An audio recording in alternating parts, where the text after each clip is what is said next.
Our next session, we've talked a lot about AI and its potential impacts in advice and financial services generally in the previous three sessions. Today, our next session really brings some case studies of the use of AI within a whole organisation and some real live use cases for it. So it's my pleasure to introduce Michelle Krig from CFS, Sean Lee and Jackie Clark, who'll take us through our next session of the AI case study. So thanks very much. Thank you. Good morning, everyone. My name is Michelle Krig. I am the New South Wales and ACT State Director, so thank you so much for having us. I hear that there's already been an AI presentation, so you're probably wondering, why is this $150 billion asset manager talking to us about AI, and why is everyone talking about AI at the moment? And it's because we truly believe that when you use a managed account and AI, that is a single most efficient operating model. But we're also very conscious that not a lot of people actually know how to implement it in their business. And Microsoft itself doesn't have a whole heap of teams coming out to sit in your offices with relationship managers or salespeople to actually help you implement. So we wanted to bring that to life here for you guys today. So 18 months ago, we at CFS actually went through this journey ourselves. We decided we would use Copilot in our business. Now we have 95% of our business using it every single day. And we had to roll out a very important training program, and we're going to talk a little bit about what that meant. But then we realized we've got all these insights. Let's go and speak to our advisors about it because, again, they're not getting access to the resources that we are. So over the last 6 months, we have been traveling the country. I know a couple of you have attended some of our AI events already. We've traveled the country 6 times. We've done 23 events. We've reached over 1,500 advisors in the CFS network to actually teach them how to implement AI in their business. And it goes way beyond file noting. So we're here to talk to you a little bit about that today. So maybe just a quick poll to start. Who is using AI weekly? What about daily? And what about, I was going to say in the last hour to put this presentation together. But has anyone actually replaced a staff member or a system yet? Okay, well, come and chat to us after and we can talk to you about that. So, well, why don't we get into it? Over to my colleagues and my good friends over here, Jackie and Sean. Maybe we'll start with a quick little, what's your favourite tip? What's your favourite thing to do with AI? Okay, well, I'll kick off, and it's perhaps not my favourite, but this is the latest thing that I'm addicted to, and some of you will already have it on your phones and may or may not be aware that you've got it. And I know it's definitely on Apple phones if you're using Apple. So I'll show you here. I've got a lengthy document. This one's typed. Handwriting you can do, but your handwriting has to not be like a doctor or a teacher, which is my case. I want to convert this into text, so editable text, not just take a scan. We're all probably very familiar with scanning. This I want to actually convert so I can edit it. So I've taken a photo of that. It's just in my photo library. I've selected it like you would normally do on your iPhone. The next thing I'm going to do is I scroll down because I'm going to share it. You can see the little share button. And Microsoft, the way they roll out tech is they progressively do it. So not everyone, when they do an update, will get the same update at the same time. So some of you probably have this, some of you don't. Hit the extract text with Microsoft 365 Copilot. Then the next thing that happens is Copilot will identify all the text that's actually written. It will then copy it, and then I can just drop it into any sort of document that I want, a Word document, PowerPoint, email, and then it actually comes to me as text, which I can edit. So that's, and there it is there. I've just dropped it into notes. That's my husband's timber, if anyone was wondering what those notes are all about. But I think that's a great time-saving feature and application from a financial planning perspective. You're taking notes in meeting, handwritten notes. I think a few of us still do that, and being then able to convert that into a format that I can actually drop into a file note. So that's my favourite new one. Interesting. Did anyone? I saw a few of you hadn't a look. Anyone got it on their phones? Yeah. Yeah, a couple. Yep. So that will progressively roll out over the next couple of months. What about yours, Sean? Yeah, for me, it's fairly simple, but my favorite is the Copilot Prompt Coach. So Microsoft recently introduced a new agent called Prompt Coach. And we all know how important prompting is when it comes to Gen AI. And what it does is that it reviews your prompt and help you improve the prompt and make it more effective. So I use that quite often now before I use Copilot. So I use the Copilot Prompt Coach to improve my prompt and then put it into Copilot. I was actually on the train this morning and the girl sitting next to me was just prompting, and I asked her if this was her job and she said yes, it's her full-time job to prompt. So very interesting to see where the industry's going. All right, Sean, so as someone who's the forefront of AI adoption technology and more broadly at CFS, what are the main themes that you're seeing and how are they actually driving value?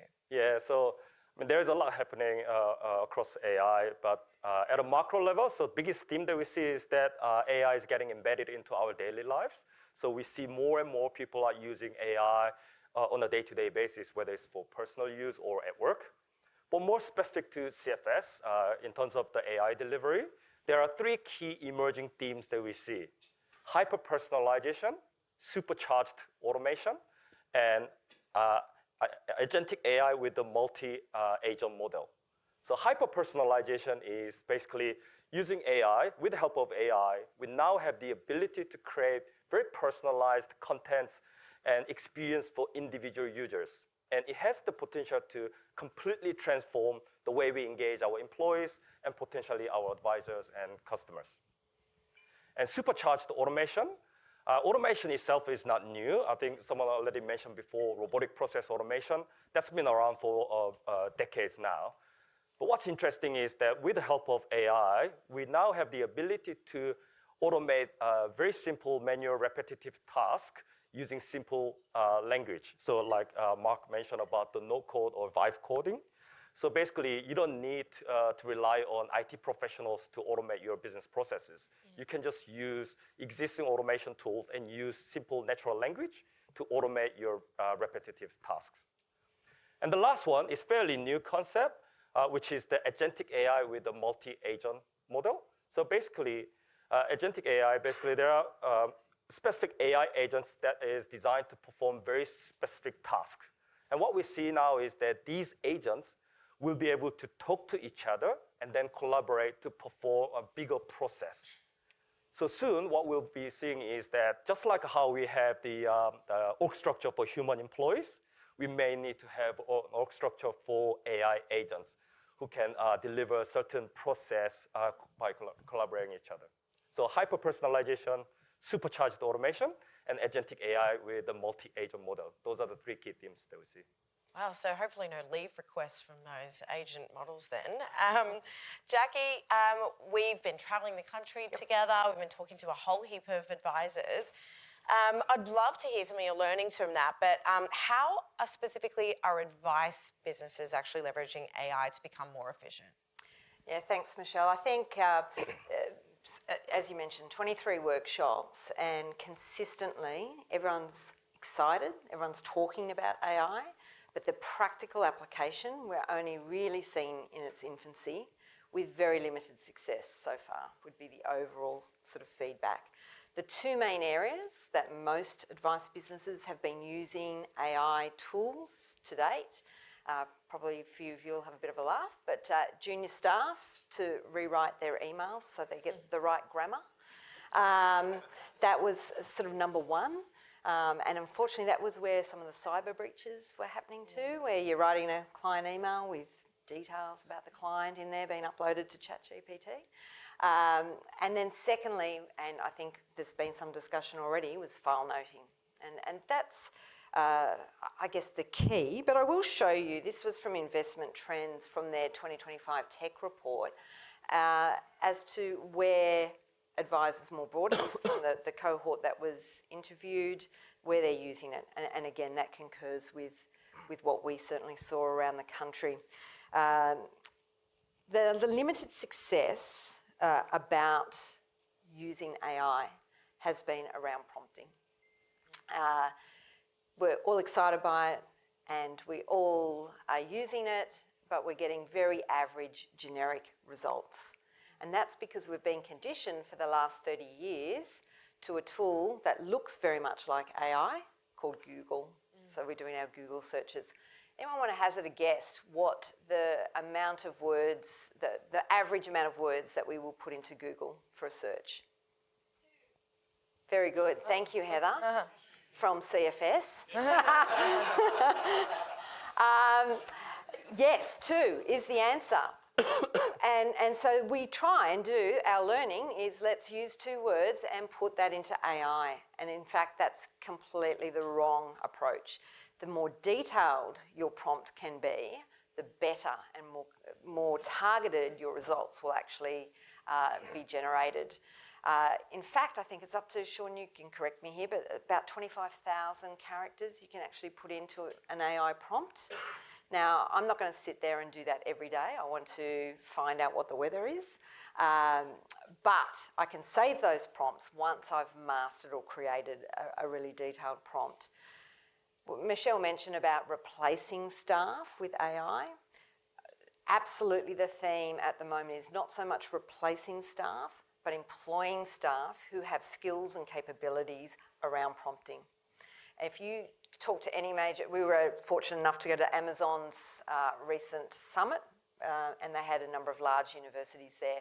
Every business course that is being offered at the moment has a unit around prompting. That's how quickly the universities adopted it. So I think what you'll be looking for is staff who have prompting skills or capabilities, as opposed to perhaps getting rid of staff. What's everybody using? Actually, we'll come back to that in a minute. But file note platforms that they're using at the moment, essentially, we're seeing sort of a mixed bag, none still being the standout answer there. I think what is interesting here is hearing a lot about Claris and file note AI, sort of the main ones that people are using. Sorry, I'll just go back to that. Oh, back. Sorry. I think what's an important learning just for you guys to think about as well is, as I said, file noting is probably the huge area or the potential success, immediate quick wins for yourselves as financial advisors. Understanding the file note services that are out there at the moment, what they provide, and potentially the biggest question that you should be able to address is where your data is actually stored. We advise businesses that are actually using file noting to its full capacity, i.e. record a meeting, transcribe it, summarise it, and then drop it into a template that complies with your file note arrangements that you have in your business, and then potentially even provide actions to your staff. An advisor was, one particular practice, 3 hours that was taking per client. They've now been able to use AI to bring that down to 15 minutes. They're saving on average they see 10 clients per week, per advisor. They're saving roughly around 27 hours. Now, I think if we would overlay that with what you can potentially save from managed accounts, Michelle, correct me if I'm wrong, 22 hours? 27. No, 20 for managed accounts. Yeah, per week. Yeah, so 22 there and 27 with AI. That's where you start looking at, well, now I've got an FTE who is a full-time employee who's potentially freed up to either use elsewhere, higher value tasks, or potentially replace, if I'm growth mode, not actually having to recruit someone on board. But it is key in understanding that that's great, but you've got to make sure your data is safe. I think we saw something in ASIC earlier in the week around data breaches and cyber breaches. Understanding who your provider is, where your data is stored, they are fundamental questions you need to be able to answer ASIC are very clear around you need to understand who your third-party providers are and who are they using. And I did use AI to create this list, but being a teacher, I also did check the sources. So I'm pretty comfortable with the responses here. But you can sort of see here the main, and I showed you before, the main use cases where the data is actually stored. Anything offshore does come with a big red flag warning. I would recommend that you really do a bit of a deep dive. And I think the other thing that's really important, and certainly a reason why CFS moved to Microsoft, was actually the longevity of these tools as well. If I showed you this 12 months ago, it would have been a very different list, including even Xplan was on there with their tool that no longer exists. So that's really important. If you're going to adopt some form of technology, you build your business around that tech. Are they going to be here in 12 or 18 months' time? I'm not suggesting those ones won't, but will they be in the same format? Will they be absorbed or bought up? I imagine if I was the developer or owner of some of those smaller ones, that's exactly what I'd be hoping for. Someone would be buying me out. And when I did actually have a look at the ownership structure, most of the smaller ones are owned by 2 or 3 players, as in 2 or 3 people, not, say, a Microsoft house where you're a global player.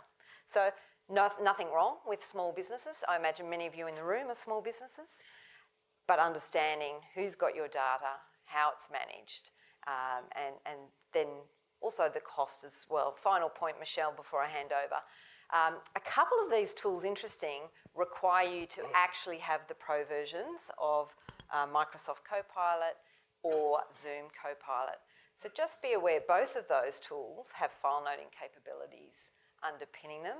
So potentially you're paying for 2 lots of the same service in terms of file noting. The big difference, why I guess a lot of advisors have moved to these particular tools, is because they don't want to build the prompt themselves. That's where the difficulty lies. So either finding someone who can build the prompt or just spending a little bit of time using Prompt Coach even to get that right prompt, then saving it, potentially could be saving you a little bit of money.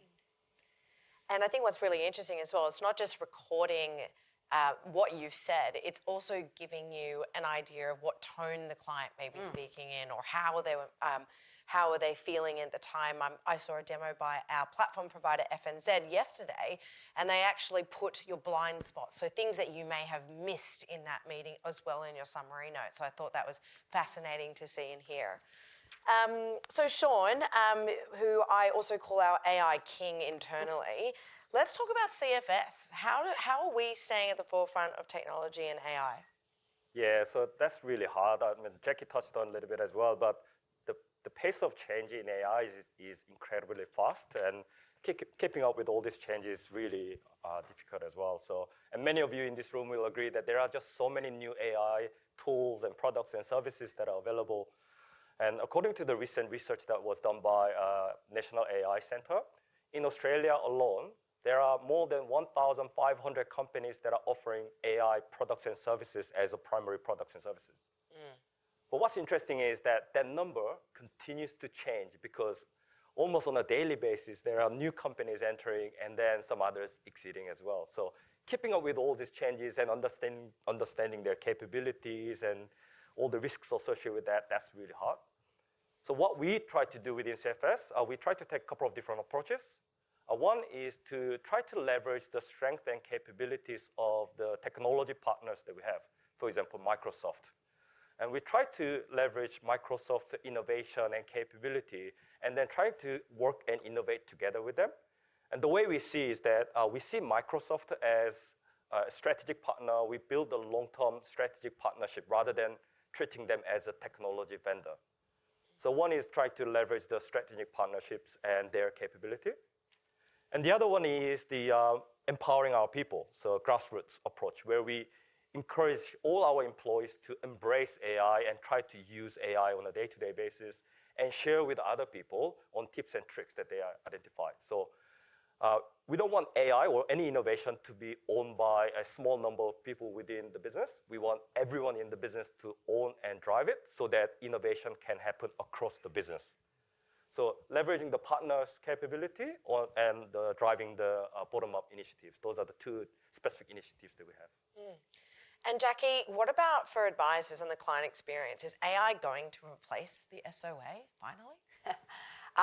Look, that was probably the most exciting thing for advisors, looking at transforming an SOA into a PowerPoint. So it became a very client-friendly document. Can't replace, obviously, the SOA, that still needs to be given, but in terms of presenting the key themes, key recommendations, PowerPoint and Copilot certainly has come a very long way. I tried it at the beginning of the year, was pretty underwhelmed by the response that I got from PowerPoint. I'd encourage you, if that was your situation, to go back and have another go. Copilot is literally updating 3 updates per week. So what you would have seen 6 months ago is very different to what's available. What it does do from a PowerPoint perspective, you actually just upload your document, and it's all safe because it's enterprise-grade security with Microsoft, and it will, you tell it what you want in the PowerPoint. I'd like client overview, key recommendations, next steps, any disclaimers, and it will spit out. And you can also say, I would like 15 slides to do this in. I want you to use my corporate branding. Here's my template. I'll upload that for you to have a look at as well. And it will then progressively walk you through the PowerPoint slides. Still not perfect. It's still not importing perhaps tables or charts as much as what we would like. But what it does do is give this great foundation, this really easy to use, client-friendly document as a starting point. And then what you can further do is add in those tables separately. So it's taking a lot of that grunt work. With every state that we delivered this in, most advisors were walking away actually planning to use it in their business. And if you're using the Microsoft Suite and you're connected with Outlook, you can actually say, draft up an email, including that PowerPoint, and send it out to my client. So I think that takes a step out of it as well, which is great. Well, let's lean over to the practical AI applications. Sean, I think you're going to take us through some of the newer tools that use reasoning and demonstrate how they can actually do some of the heavy lifting. Yeah, so we, within CFS, we use Copilot quite extensively, as Michelle mentioned. But recently, Microsoft has introduced a few new agents as part of the existing Copilot licenses, and that has sparked a lot of interest from our employees. So we thought it would be good to share this with you as well. So 3 specific agents that I'm going to share with you today are analyst, researcher, and notebooks. Analyst and researcher are what we call reasoning agents. And these agents have the ability to think very deeply and perform very comprehensive analysis. So what I'm going to do is I'll quickly touch on each agent and explain what it is, but then actually show you a specific example so you can see how it actually works in practice. So first one is the analyst. Think of it as like a mini data scientist in your team who is extremely good at analyzing data, like multiple Excel files, and then generating insights very quickly. So the example that I'm going to show you is the analysis of the taxable income changes over the past 10 years by postcode, and then overlaying that with the number of advisors that we have in the area, each suburb. So the objective of this analysis was to find out what are the top 10 fastest growing suburbs in Australia in terms of the taxable income with the fewer number of advisors, meaning that there is a potential opportunity. But also, what are the top 10 fastest declining suburbs with the large number of advisors, which means that those advisors who are based in the suburb might be needs to be a concern about that.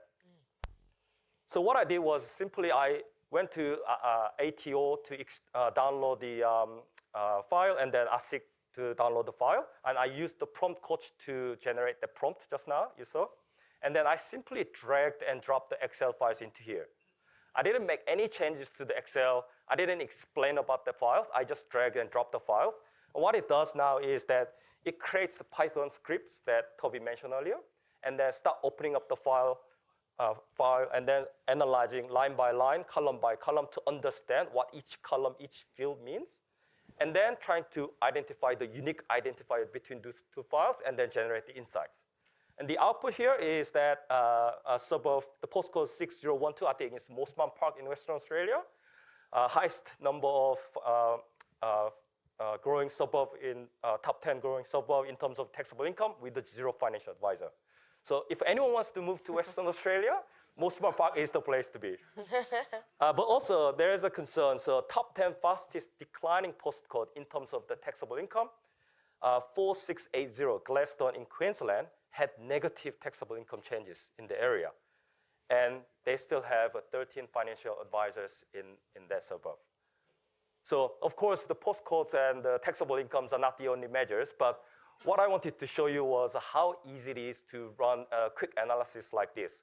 What's interesting is that this whole thing, from identifying those 2 Excel files to download from ATO and ASIC and generate the prompt and running this, it took me 15 minutes to do this. I used the Copilot to find those 2 files, and it gave me the link where I can just go and download the files, and then use the prompt coach to generate the prompt, and then run it. 15 minutes to run this quick analysis. And this is already available if you have It's available as part of the Copilot licenses. Yeah. Next one I'm going to show you is the researcher. It's like a senior consultants that you have in your team who can perform very detailed analysis and generate very comprehensive reports for you. The example that I'm going to show you is the analysis of CFS international managed accounts.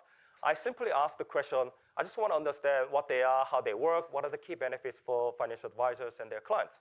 And again, I used the prompt coach to generate this prompt, and I put that in here.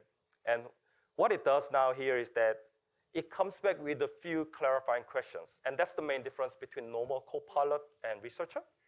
What researcher is trying to do is that it's trying to clarify a few more questions before you start jumping into an action. And what you see here now is that researcher basically break down the problem statements I put in, the prompt, into smaller tasks, and then come up with the specific action, and then start performing those actions step by step. And what's interesting here is that it actually explains to you what it's doing. I'm doing this, I'm doing this. Next, I will do this. And then it goes on for a while. It runs for 5 to 10 minutes to generate the reports.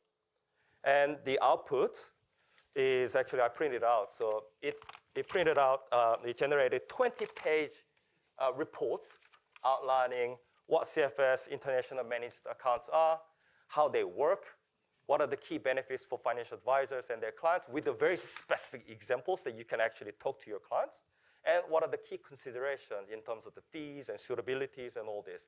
And also, what's interesting is that it provides all the reference links to the reference documents that where it finds the source information, which means that it removes the risk of hallucination as well.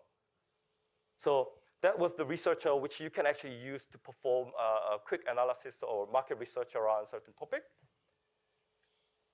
And the last one I'm going to show you is the notebooks. So it's not a reasoning agent. Notebook is more like an app that it's like your personal workspace where you can upload the different types of documents that you have and then ask a very specific question to Copilot.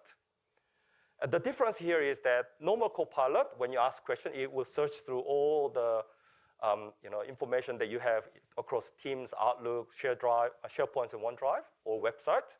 Whereas notebooks, it will only look at the documents that you uploaded in that particular workspace.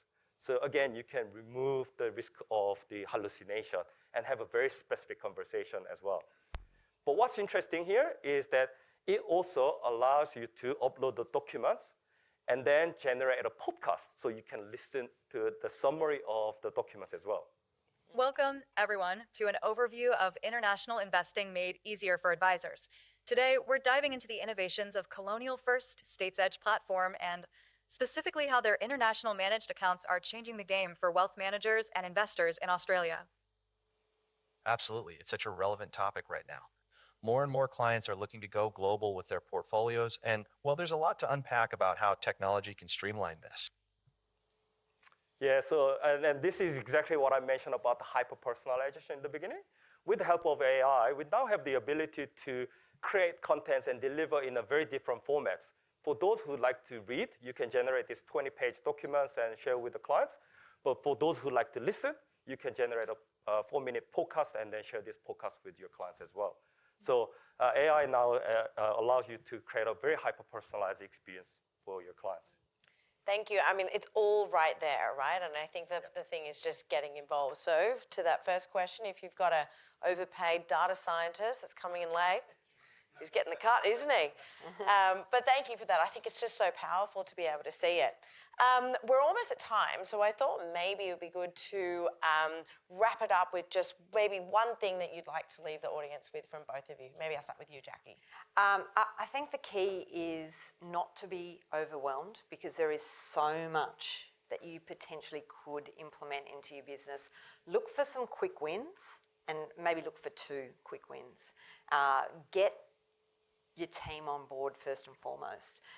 I think without doubt at CFS, it was not the opportunity that we lacked, it was the change management piece that we actually had to implement to get everyone on board. We know there are huge efficiencies there, so change management and focus on 1 or 2 quick wins, roll those out, get those embedded in your business, and then move on from there. Yeah, for me, similar. So basically, embrace what's already available and try to experiment with the tools that you already have access to, and then see what it can do for you and your team. And I hear that there's a very good prompt guide going around that CFS has created. So if you do want to know more, please get in touch. If you're not doing business with CFS now, you definitely should be. So with that, thank you guys. Thank you so much for your time. And thank you, Jackie. Thank you, Sean, for giving us your insights today.